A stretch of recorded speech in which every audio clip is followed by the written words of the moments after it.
Hello everyone, this is Rick, and I just wanted to share with you some information about entering data into Excel 2007, a couple of handy tips about formatting and different categories that come up often, such as text, dates, percentage values, dollar values, how to format those cells, and how to enter and edit data, and a couple of other handy tips.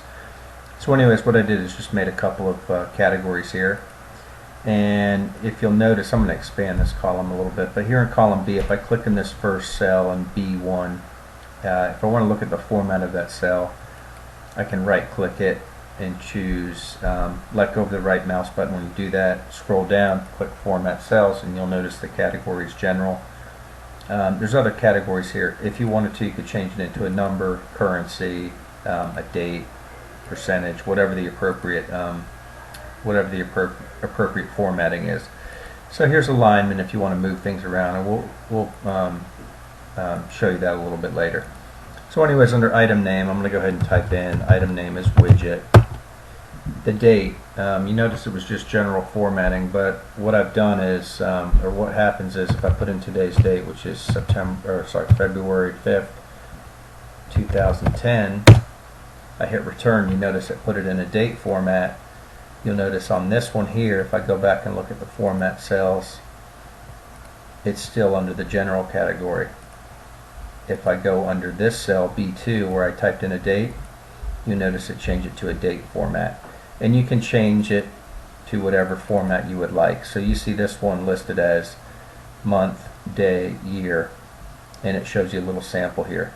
So let's assume that I want to change it to the day with the, spelled out like that. And you'll notice I got the hash marks here. That means it doesn't fit into the cell. So what I do is I expand that column to where it'll fit. And you see now it's Friday, February 5th, 2010. Okay? But what I'm going to do, I'm going to hit undo a couple times, and I'm going to change it back to my old setting. Percentage, what you can do here, if you type 20, that's not really going to be valid if you're trying to get 20%, because what happens here, if I right click on it and again go to Format Cells, it put it in as a fraction. What we want to do is click on percentage, and you'll notice 20 is really 2000%. So in order to enter 20 correctly, you can do it a couple of different ways. If the cell is not formatted for fractions, you would type 0.20. If it was already formatted for percentages, you could type in 20.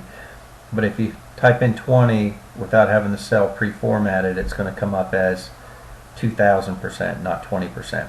So if this were a regular cell that you hadn't altered any of the formatting, you'd type 0.20 for 20%, and then you would go into that cell, format it, and choose your percentage, and then you can choose your number of decimal places here. Okay? So just a couple quick things I wanted to point out. You need to think in advance about how you want your formatting done, because that, especially if you're doing percentages, how you enter it into the cell will impact the actual percentage that shows up. Okay? Dollar value, we'll type in $20. So you type in $20, it's just going to come up as plain 20 here. But let's say you want to format it into a current, to make, with the dollar symbol and so forth. Go into Format Cells, choose Currency, and typically you'd have 2 decimal places on there. You could put a dot, leave the dollar sign on there, and it'll give you a sample right here. You click OK. You can right click there again. If for some reason you just wanted it without the symbol on there, you could hit the pull down here, choose None, and you see it gets rid of it. I'm going to undo that right now. A couple other things I wanted to share with you is a quick tip. I'm going to go ahead and delete this cell. If I hit delete, it'll just clear the cell out. One thing about clearing that cell out is it does not clear the formula when I just hit the delete key. So it's just the information within that cell, not the formatting. So what I'm going to do is, under date, I'm going to show you a shortcut here that you can do, which is hold down the control key with your cursor in your cell highlighted, hold down the control key and hit semicolon, and it will auto-populate it in there for you automatically. Of course, it's going to pull that from your computer's date. Also, if you want to do the time, you can do control, then hold down the shift key at the same time, and then hit the semicolon, and it will put the time down. Okay, so just a couple quick tips there. Some other things that I want to share with you is by default you'll have auto fill in. Anyways, or autocomplete, I'm sorry. So if I start typing WIDGET, oh, it didn't work for some reason. There, it worked that time. You see where I typed widget again, I just had to type W and it recognized that was the only word that had already that it recognizes, so it will autocomplete for you. So that's one thing. Another thing I wanted to share with you, and then one more thing is, again, I wanted to go over like the auto capabilities of filling in patterns, right? So if I put, oh, I formatted that as a date before, so I'm going to put it down here. I'm just going to start here counting column G, 1, 2, 3. I can highlight those, hold down my left mouse button, click on this cell, drag it down to this one. I get my cursor right to the bottom right here. For some reason my screen recorder is not picking it up, but your cursor will turn into a cross there, a hash. Hold down the left mouse button and just drag down. You can drag it as long as you want to, right? So I'll make it go to 15. I'll go ahead and just clear that out.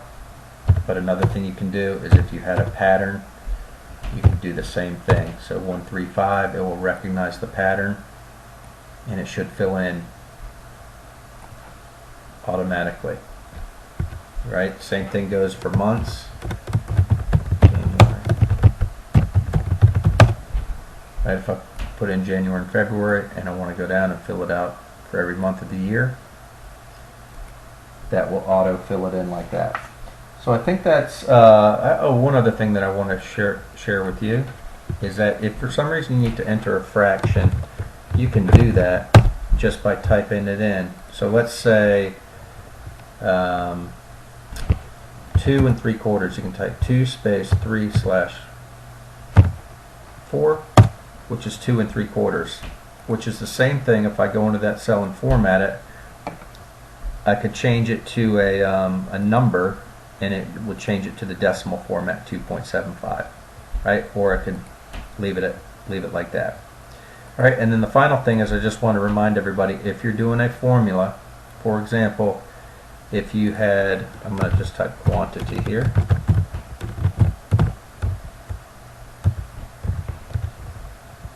Formulas always start with the equal sign. So I say equals, I'm sorry, that's not where I want to put my formula. I'm going to put 10 there for quantity, and then I'm going to total it here. I'll put a total, and what I want to do is just multiply the cost times the quantity. So always formulas start with equal, the dollar value times the quantity in this case.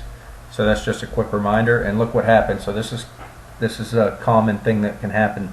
Remember I mentioned before that the cells, when you delete information out of the cell, it will not remove the formatting. So I'm going to have to go back in here and change that into currency, and I'm going to leave it at I'm going to change it back to 2 decimal places and say OK, and there you have it, $200. So I think the last thing I want to show you here is, if you want to edit a cell, just go ahead and double click in the cell and click up here and edit it, or you can click in it, hit the F2 or function 2 button, and it'll do the same thing.